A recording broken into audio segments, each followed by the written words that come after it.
sebenarnya memang seperti itu, ternyata Prabowo masih baik-baik aja hubungannya, atau ada sesuatu, ada strategi yang dilakukan oleh Prabowo? Atau Prabowo sebetulnya masih dalam bayang-bayang Pak Jokowi? Iya. Nah, Sebenarnya gimana? yang namanya panggung politik di depan dengan di belakang berbeda. Ini yang namanya agitasi politik. Baik yang dilakukan Prabowo maupun Jokowi. Nah, di situ orang tidak melihat bahwa Jokowi juga sedang berkonflik dalam tanda petik dengan Prabowo. Maka keluarlah pernyataan akan membentuk partai super TBK. Ya, Jokowi bilang gitu ya? Ya kan sebenarnya pemimpin yang nggak disukai publik adalah pemimpin yang balak kosong. Maksudnya apa? Maksudnya gimana? Satu, otak kosong, matanya kosong, omong kosong, kemudian hatinya kosong, pepesan kosong, tangan kosong, dan terakhir dompet kosong. Asik, kita ketemu lagi nih. Ketemu lagi dong. Sekarang banyak topik yang kita bahas. Lagi seru banget ini. Adili Jokowi versus Hidup Jokowi. Ada lagi Itu tuh salah benernya. Hidupi Jokowi. Oh, itu ada meme-nya gitu tuh, Hidupi Jokowi. Ada lagi tuh. Apa? Ya kan? Kalau nggak salah kabur aja dulu. Iya. Nah, ya kan? Banyak lagi kan? Yuk. Tapi yang ramai lagi juga Apa? Indonesia gelap.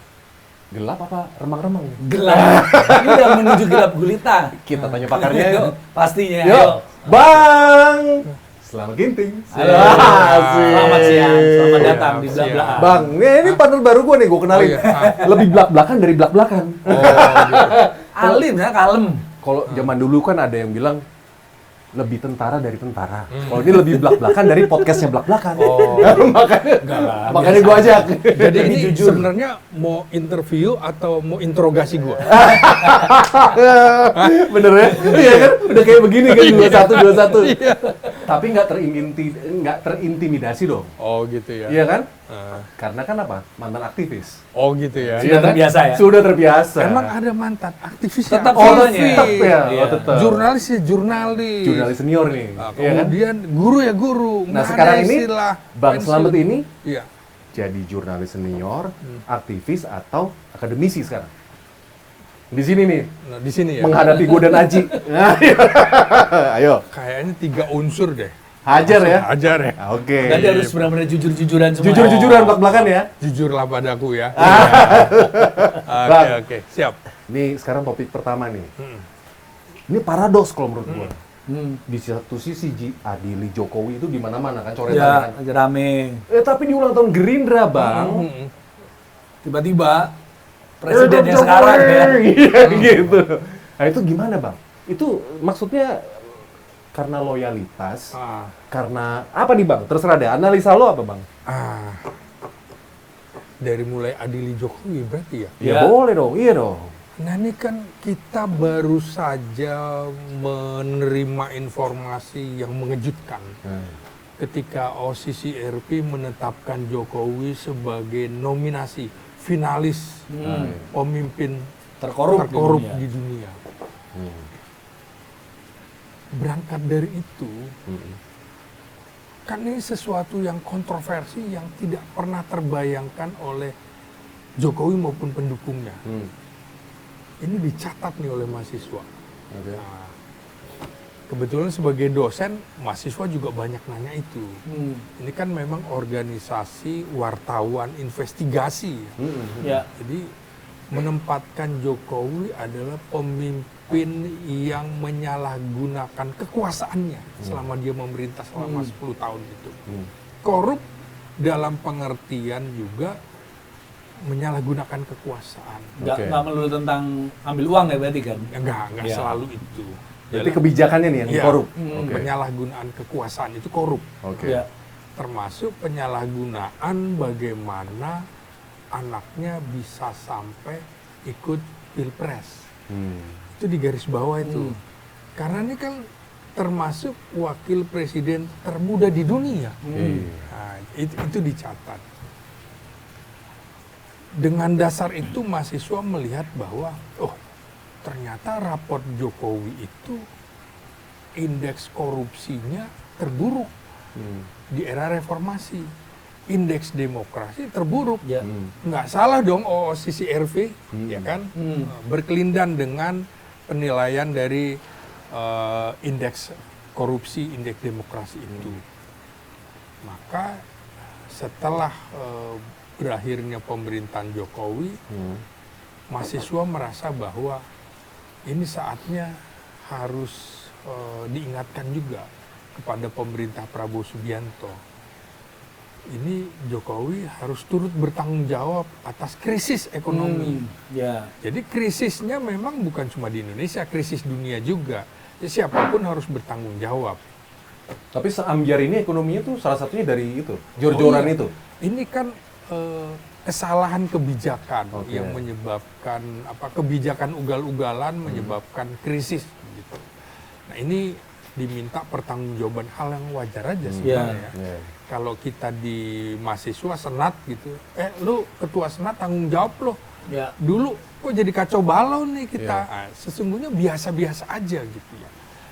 Nah, tiba-tiba berlawanan, grafiti-grafiti ini mengingatkan kita di era pada saat awal kemerdekaan kita kan, hidup atau mati. Nah, biasa kan gitu. Sama dengan ketika pergantian rejim dari Soekarno dan Soeharto itu. 65 juga. Iya, ya. Mahmilupkan Bung Karno. Iya. Biasa aja tuh. Biasa. Jadi adili Soeharto. Biasa aja kan? Ya. Biasa kan? Ya wajar aja. Orang berkuasa terus berbuat salah, ya kan manusia nggak ada yang sempurna kan? Bertanggung jawab harusnya. Wajar saja.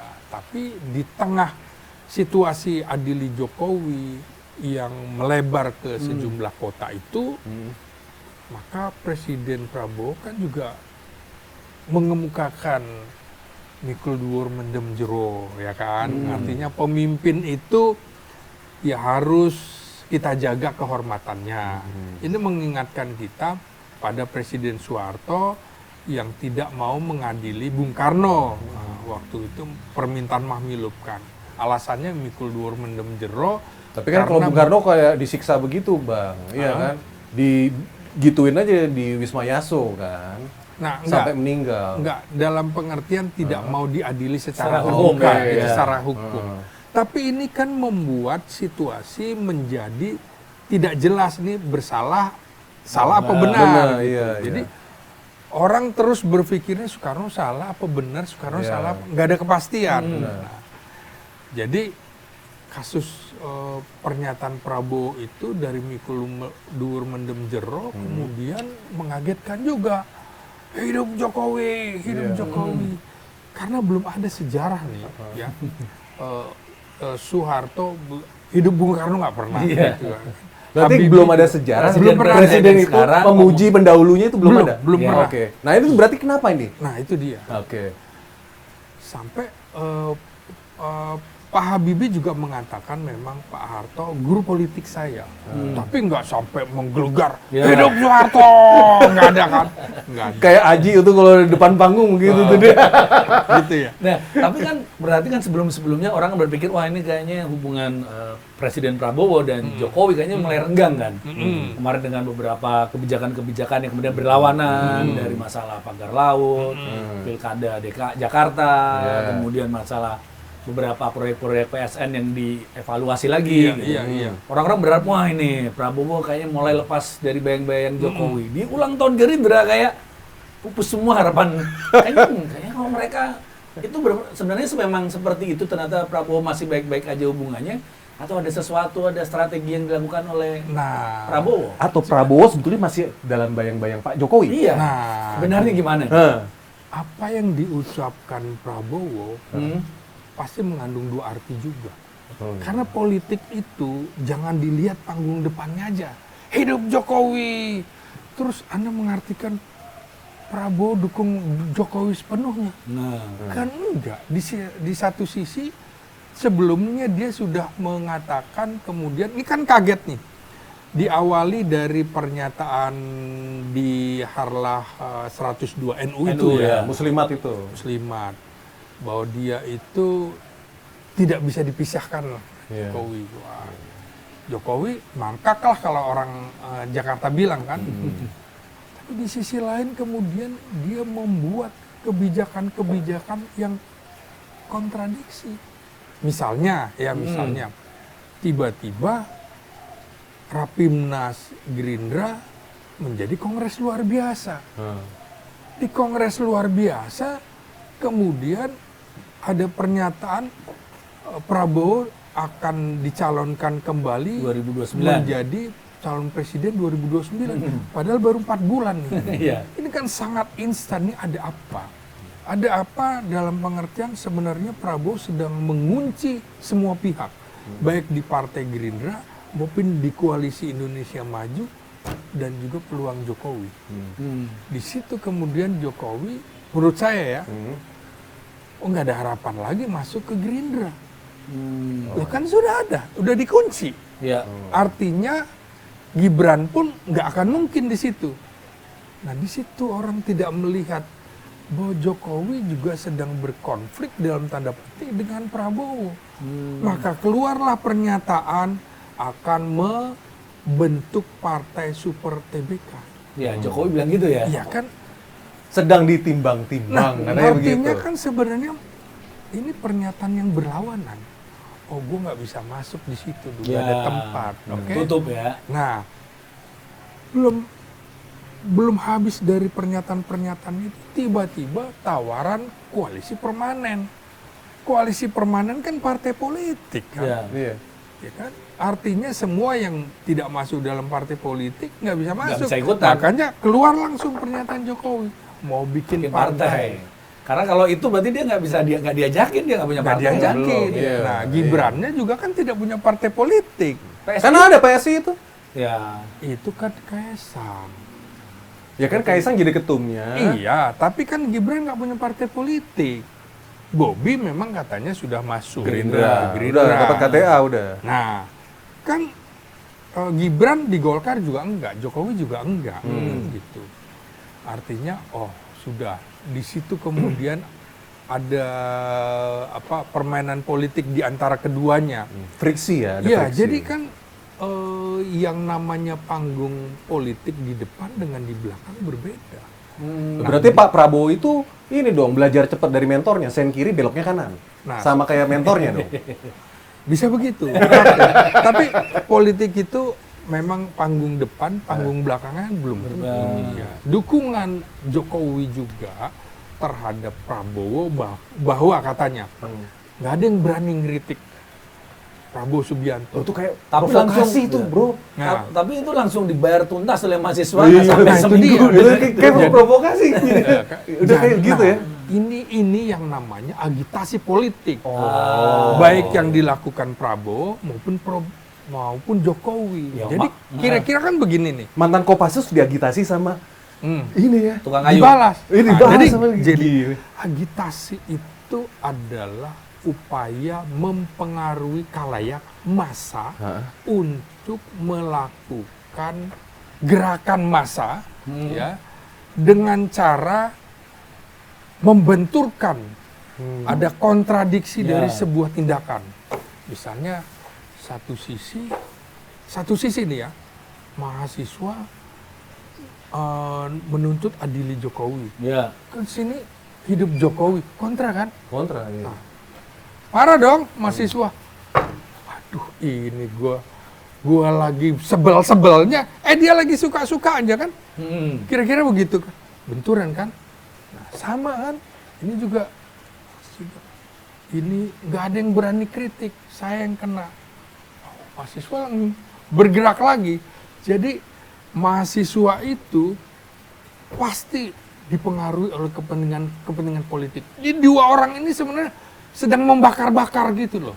Oh, secara nggak langsung tuh Secara bersayap langsung, itu bakar-bakar bersayap. begitu Gitu. ya. Supaya kemudian kita akhirnya akan melihat nih, ini sesungguhnya panggung sandiwaranya seperti apa, kan?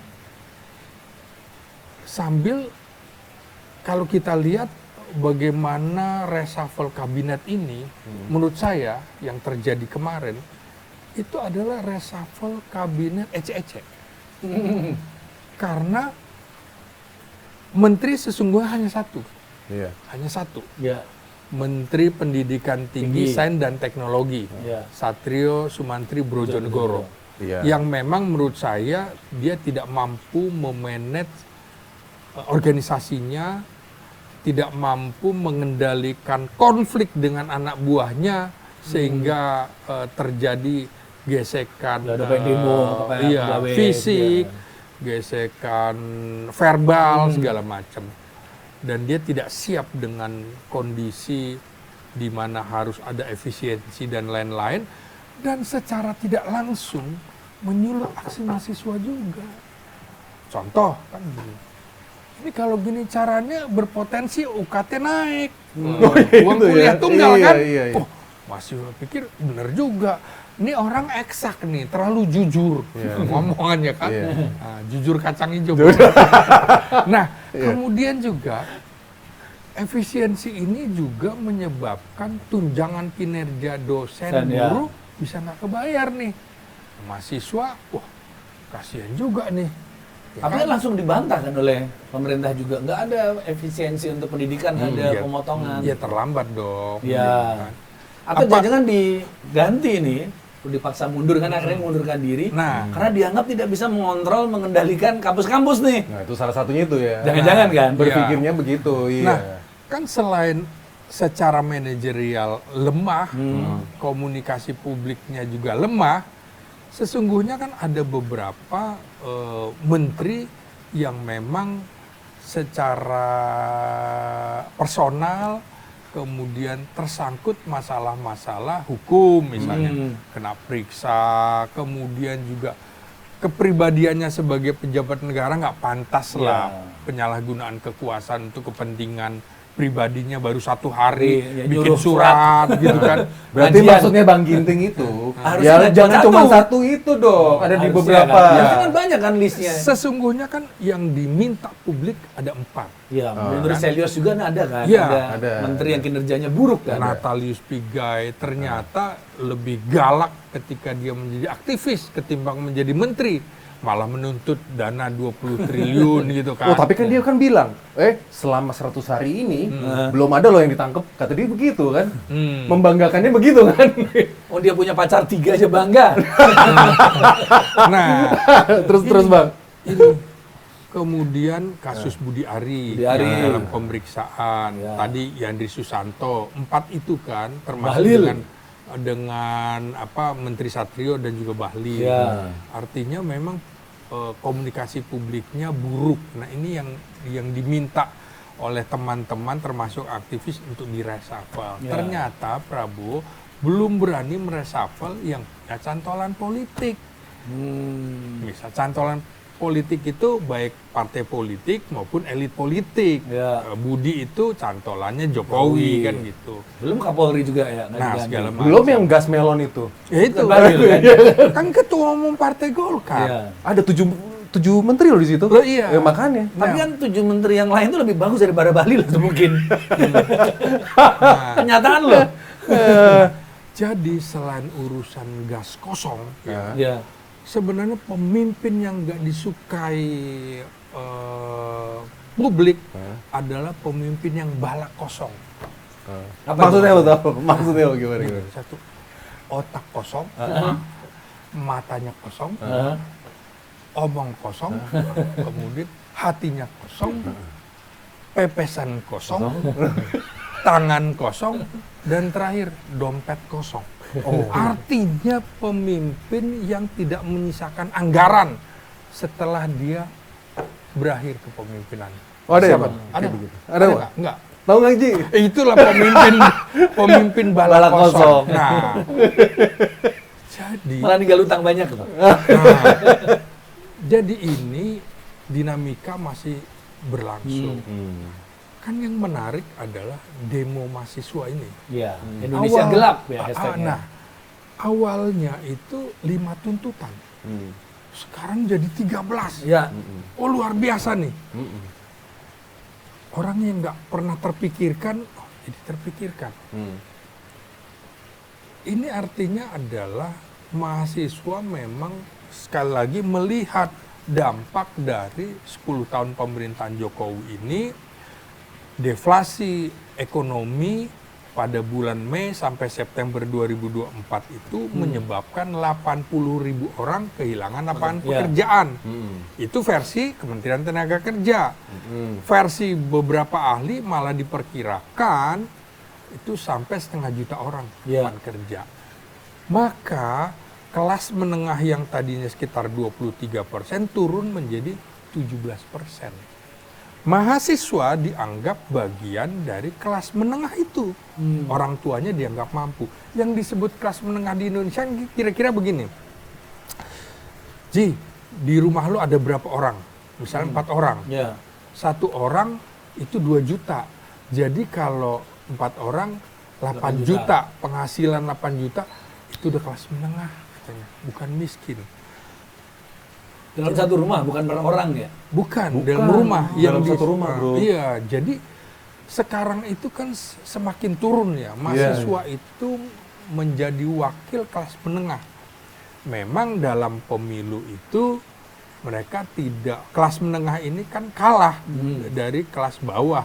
Yang di jumlahnya? Indonesia, iya, secara di jumlahnya. Indonesia kan 60% yang pendidikannya SMP ke bawah. Yang ini dulu disoroti dalam film dokumenter Dirty Vote, kan pemilihan kotor karena menggunakan bantuan sosial untuk kepentingan politik. Dan dikonfirmasi loh terakhir sama sama Luhut, LBP, iya kan? Bansos ya. Bansos yang dana 500T itu nggak tahu setengahnya kemana, tepat sasaran atau enggak. Dan Prabowo juga ngomong, terpilih karena cawe-cawe Jokowi. Nah, Oh berarti kalau dia ngomong gitu, bener dong Dirty Vote? Bener, di tempatnya bener berarti. nah makanya itu gentong babi yang sebabi-babinya itu ternyata yang disebut nih babi jangan-jangan memang haram. Di sini ada uang haram. Luhut ngomong kan 50% dari bansos, berarti sekitar 250 triliun itu kan tidak tepat sasaran. Itu juga yang membuat mahasiswa demo, benar Indonesia ini gelap. Indonesia gelap, maka muncul lagi tagar kejar Kabur aja dulu. kabur aja dulu. Kenapa? Karena kelas menengah, terutama lulusan perguruan tinggi merasa bahwa ini kita susah mendapatkan lapangan pekerjaan di tengah krisis. Karena itu dia keluar negeri untuk mendapatkan pekerjaan, misalnya dapat beasiswa dari negara, dari pemerintah. Ini kan meninggalkan sana karena memang ada tawaran juga dari negara gitu. Keluar bukan berarti dia nggak punya nasionalisme. Dia justru membangun kejayaan bangsa di luar negeri dengan misalnya, lu datang nih, gua punya kerjaan buat lo, kira-kira gitu. Penghasilan gua di sini bisa membuat makan ibu dan bapak gua gitu kan di desa dan segala macam. Jadi siapa bilang keluar negeri itu tidak punya nasionalisme? Toh the founding fathers kita banyak yang juga pendidikan di negara barat seperti Muhammad Hatta kan belajar seperti itu. Bukan berarti tidak punya nasionalisme. Jadi situasi tidak memungkinkan justru membantu bangsa dan negara. Tapi susah bang. Buktinya wamen kita aja tuh si Noel itu aja bilang, ya udah lo kalau mau pergi aja, tapi jangan balik lagi ke sini lo. Nah, gitu. Harusnya dia ngomong ke presiden. Bapak dulu kenapa balik sini kan dulu pergi ke Jordania kan? Oh iya, meme-nya langsung keluar semua tuh ya. Iya bener. Nggak bisa juga karena Lionel Messi juga kerjanya juga nggak di Argentina loh. Iya. Cristiano Ronaldo juga. Iya. Kerjanya di luar negeri. Bener, bukan karena dia nggak cinta tanah airnya masing-masing. Nah, itu kok kayak gitu dari PA, dari Dasmu, dari ini terakhir nih, udah lo nggak usah balik lagi ke sini. Atau malah LBP bilang apa? Yang gitu ngomongin bahwa kamu di sana kan cuma jadi Enggak, dia bilang gini, yang gelap itu kau, bukan RI. Ya kan? Susah kan? Terus gimana bang? Ya kan kalau anak-anak Gen Z digituin kan. Nah, gimana menurut abang nih kan, sebagai akademisi, aktivis, dan sebagai jurnalis. Ini sebenarnya gelapnya Indonesia ini segelap apa sih? Dulu Andi Wijayanto waktu zaman pemilu kemarin ngomong ini mendung demokrasi ya. Kalau sekarang udah nggak mendung lagi, gelap kan? Gelap ini. Iya, kalau ini tidak diubah, artinya kritik kaum akademisi ini kan orang melihat lagi pada masa eranya Jokowi, aksi atau memorandum dari kalangan akademisi kan nggak dianggap. Akhirnya mahasiswa bergerak juga, mahasiswa mengingatkan juga. Ini yang kita sayangkan, Prabowo yang sesungguhnya dalam diri dia adalah keluarga intelektual, anak dari Profesor Sumitrojo Hadikusumo. Wajar kan mahasiswa mengingatkan lagi, karena kaum akademisi sudah mengingatkan, Pak, itu kabinet 100 menteri itu pemborosan. Bapak bilang mau efisiensi, itu nggak efisiensi. Kok harus dibalas dengan kata ndasmu? Nah, itu kan juga. Nah, jadi dalam diri Prabowo ini juga sedang ada paradok. Dalam diri dia ada paradok. Karena memang separuh dari dia adalah orang Jawa, Jawa Tengah. Separuh dalam diri dia juga adalah orang Sulawesi Utara. Nah, sama dengan soal keluar negeri, yaitu tadi Prabowo juga setelah selesai SMA baru masuk akademi militer kan. Sebelumnya kan di luar negeri. Dalam tanda petik kan lu kabur juga keluarga lu. Dan lu juga cinta kan, akhirnya menjadi presiden, ya kan gitu. Jadi kita nggak boleh mengadili orang secara prematur seperti itu. Sebelum kita tahu apa maksudnya. Masalah-masalahnya kan berbeda, kenapa dia harus pergi ke luar negeri segala macam. Jadi menurut saya kita persilahkan juga generasi ini bahwa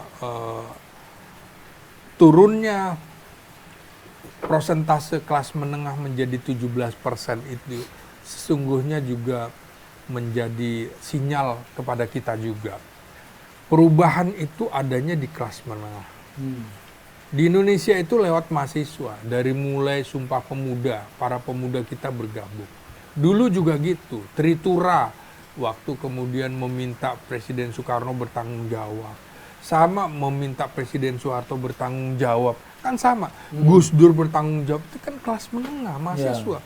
Perubahan itu memang dari mahasiswa. Mahasiswa adalah agen perubahan. Jadi kita berharap dari dia.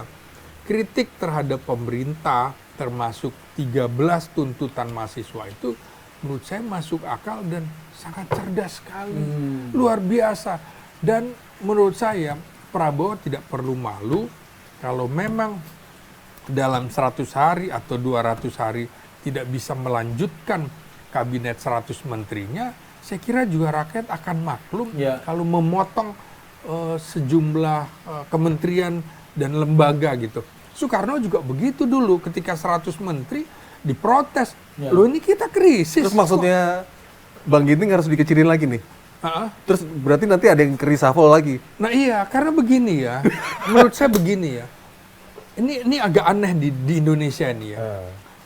Jadi aturan menyesuaikan dengan keinginan. Nah, contoh ya, keinginan untuk bisa ikut pilpres, aturannya nggak bisa, aturannya diubah. Kan kayak gitu. Nah sama dengan Prabowo ini, kan memang ada aturan undang-undang tentang jumlah kementerian. Nah sebelum itu diumumkan diubah dulu undang-undangnya. Nah ini kita kebiasaan menurut saya nggak bagus. Bahkan pemerintah pun bikin kebijakan kayaknya cek ombak dulu deh, dicoba. Sekarang ini ya. Nggak pakai no viral no justice apa ini. Kan biasanya kan harus ada, pasti kan dicek dulu, check and balance dulu, kemudian diteliti dulu dengan penelitian-penelitian. Bahkan Presiden Prabowo ngomong nggak perlu penelitian-penelitian, kerjakan. Ya nggak bisa dong. Kan semua harus dikerjakan. Semua harus itu makanya si Balil itu langsung dikerjakan, terus langsung viral. Berantakan kan? Kan aneh, harusnya kan ada naskah akademik gitu kan. Yang benar kan begitu. Oh kajian dulu kan harusnya. Lihat plus minusnya seperti apa. Nah jangan kemudian mungkin dalam dirinya karena ada darah militer dianggap semua akan nurut. Ini keputusan komando ini nurut, nggak bisa juga. Biasanya seperti itu ya. Satu komando kan. Iya, ini kalau pemerintahan sipil ya kan. Presiden harus hubungan presiden itu dia harus punya jiwa kontrol sosial objektif. Jadi objektif dari mana? hasil kajian terhadap lembaga-lembaga, baru dia bisa mengendalikan lembaga-lembaga itu, termasuk lembaga militer, lembaga birokrasi sipil. Jadi kajian tuh perlu, apalagi negeri ini terlahir dari orang-orang intelektual, lahir dari kalangan intelektual kan. Ya, kakeknya Prabowo Subianto termasuk pendiri, ya kan, ketua DPA pertama loh. Jadi sebenarnya dalam diri dia itu ada figur-figur intelektual.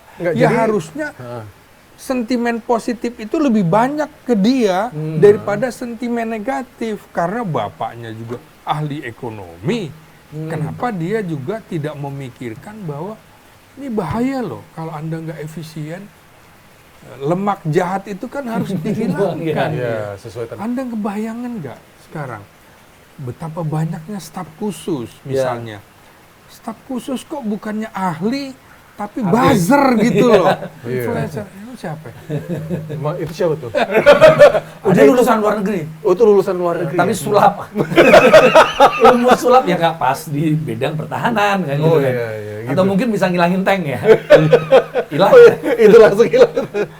Ya, nah, lu lihat kemarin demo yang kemudian merebak di seluruh penjuru Indonesia ya. Eskalasinya makin lama makin besar juga. Nah, menurut Bang Slamet ya kan gimana eskalasinya sampai kayak bakal gimana nih gitu? Sampai kayak seperti 98 atau apa atau gimana? Saya kira enggak, cuma yang menarik adalah ini sejarah pertama kali pemerintahan di Indonesia baru 100 hari ada Sudah demo yang ya, besar betul. gitu. Iya, betul. Kenapa? Karena harapan terhadap Prabowo itu ekspektasinya tinggi, Besar, ya? tinggi. Betul. Loh, tapi kok sekarang kayak gini ya? Artinya ada bayang-bayang Jokowi di sini. Ya seharusnya memang dia harus bisa meninggalkan itu. Memang secara pribadi bagus ya, secara kemanusiaan kita dekat dengan siapapun lawan politik. Tapi kalau sudah kebijakan yang salah ya jangan dilanjutkan. Sama dengan bagaimana hari ini dalam pemberitaan bagaimana Donald Trump itu mengganti semua jaksa federal yang ditunjuk oleh Joe Biden karena merasa bahwa ini nggak pas lagi.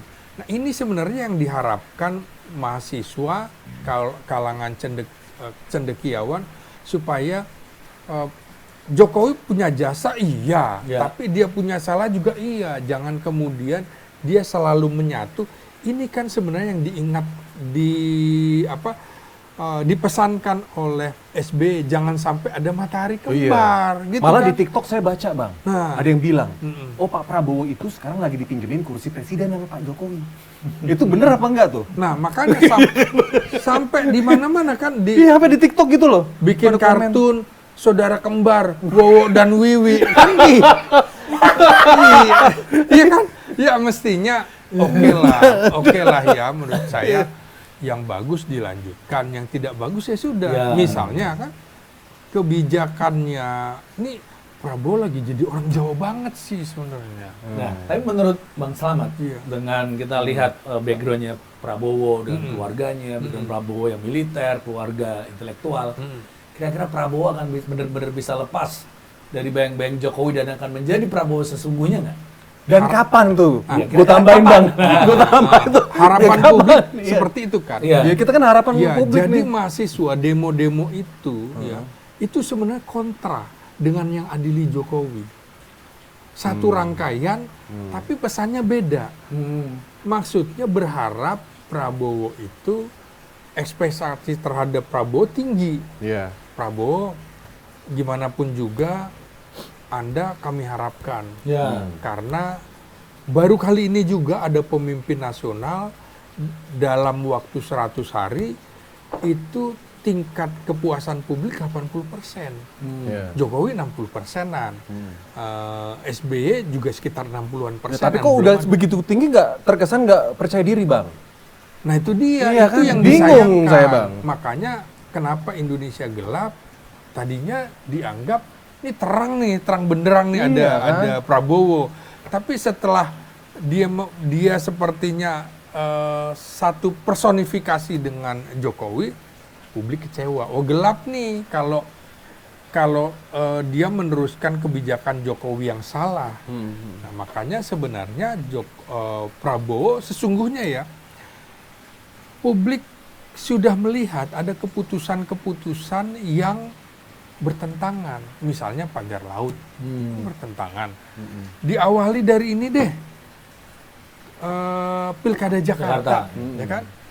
Jokowi ingin sampai MK, ya kan? Iya. 2 ronde. Prabowo nggak suka. Iya. Ini juga sesungguhnya demo-demo dapat mengancam instabilitas nasional. Padahal Prabowo sebagai orang militer pasti yang dikedepankan pertama stabilitas, ya kan? Ini mengganggu pemerintahan dia.